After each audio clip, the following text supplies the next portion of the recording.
Oui, mes chers amis, je voulais vous entretenir pendant quelques minutes. Il y a surtout ici aux États-Unis un phénomène que nous ne comprenons pas. Tous ceux qui ont des comptes Facebook, vous devez faire attention parce que il y a des gens en Inde qui ont la possibilité de vous ruiner et dans un jour vous vous retrouvez pauvre.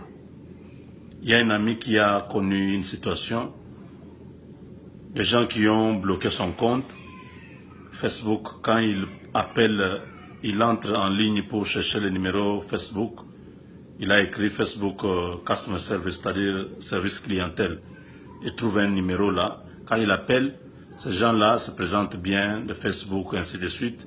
Ils lui rappellent même, ils lui disent, voilà, ton nom c'est tel, est-ce que tu peux nous donner ton email? Le monsieur a donné l'email. On lui a demandé de travailler avec eux en ligne, de ne pas couper le téléphone. Ces gens-là se sont introduits dans son ordinateur. À un moment donné, il a vu seulement que son ordinateur, lui, ne faisait rien. C'était ces gens-là qui travaillaient sur sa machine et lui voyait ce qu'il faisait. Il leur demande, il dit, mais vous êtes les gens de Facebook, qu'est-ce que vous cherchez dans mon email? Il dit, non, ton email est connecté à ton Facebook, nous voulons le rétablir. Entre sur Facebook maintenant, faites ton login, c'est-à-dire entre sur ton Facebook. Il essaye, ça passe. Il a fait confiance parce que le Facebook ne fonctionnait plus. Quand ces gens-là ont fait cette opération-là, ça commence à marcher. Ils lui ont dit, tu n'as que 48 heures. Sinon, ton compte sera bloqué parce que on a vu que tu as beaucoup d'activités. Facebook t'a mis dans les profils de business. C'est-à-dire, si tu as besoin de garder ces comptes Facebook, tu dois payer 99 $ maintenant. Sinon, dans 48 heures, ce compte va définitivement se fermer.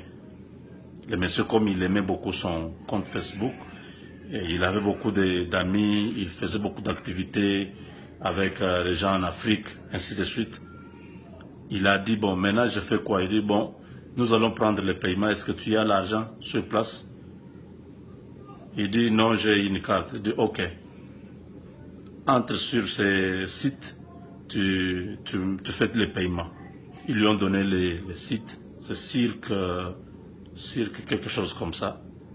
Alors le monsieur a mis, comme nous achetons toujours des histoires en ligne, comme sur Amazon, eBay, toutes ces ventes en ligne que souvent nous faisons des achats. Bon, c'était la même formule, la même procédure. Il a fait passer sa carte et la transaction a été validée. Le monsieur se rend compte plus tard que son compte Facebook ne fonctionne plus. Ces gens-là ont pris tout ce que le monsieur avait dans son compte. Je ne sais pas vous dire le montant, mais le monsieur a perdu tout ce qu'il avait dans son compte. Et son compte email a été aussi bloqué, c'est-à-dire on a hack, c'est-à-dire on a piraté son compte email, on a piraté son compte Facebook, on a pris tout l'argent qu'il avait dans son compte bancaire. Donc, ce message est très, très important. Tout celui qui connaît le français, il peut partager ce message et dire à son ami, à son frère, à sa soeur, à sa famille, à quelqu'un qu'il aime pour éviter que le pire arrive. Je sais qu'en Afrique, beaucoup de gens n'ont pas de comptes qui sont directement liés à un email ou bien à un numéro de téléphone. Mais ici, aux États-Unis, en Europe, un peu dans d'autres pays développés, le compte bancaire est lié directement avec ton téléphone, peut-être ton email, parce que chaque fois que tu appelles la banque, on doit te demander ton email, ta date de naissance, des choses comme ça. Et quand vous avez une situation pareille, mes chers frères, le conseil c'est que ne répondez pas à ces gens. Ne cherchez pas un numéro. Facebook n'a pas un numéro d'appel. Ces gens-là, ce sont les Facebook-là sont des grands business, des escroqueries que vous connaissez. Une grande compagnie comme ça qui a la notoriété internationale, mais n'a pas un numéro de contact. Si vous avez un problème sur votre compte, si vous appelez, jamais vous allez avoir les gens de Facebook directement. Vous allez avoir tous ces sous-traitants. Il y a beaucoup de sous-traitants. Les Indiens sont très savants dans les domaines informatiques. Et ils interceptent toutes ces opérations, ces demandes que vous avez besoin de faire. Ils le font au nom de Facebook.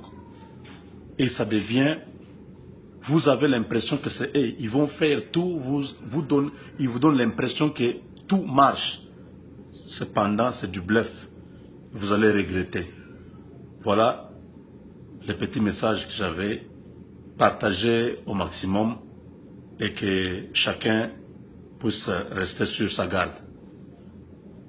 Moi, c'est Jean-Claude, ici aux États-Unis.